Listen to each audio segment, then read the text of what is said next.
दही के नदिया के तोहरा बिलार राखबार भइल राजा।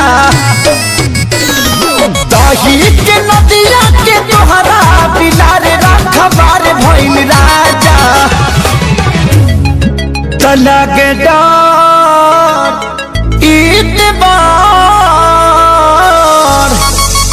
लगे डर देवर करी घातिए राजा। दिन रात रहे छतिए पर हाथिए राजा। लगे डर देवर करी घातिए राजा। दिन रात रहे छतिए पर हाथिए राजा।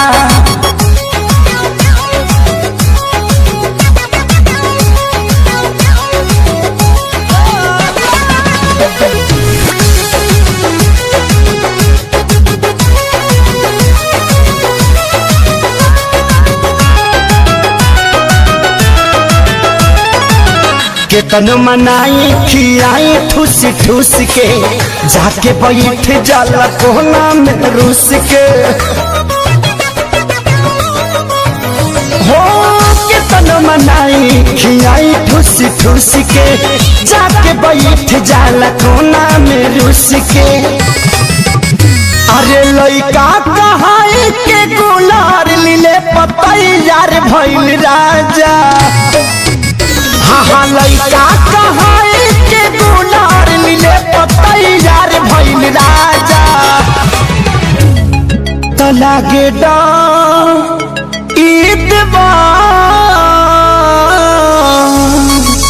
लागे डर देवर करी घातिए राजा। दिन रात रहे छतिए पर हाथिए राजा। एकर निक नहीं लागे रोटी भातिए राजा। दिन रात रहे छतिए पर हाथिए राजा।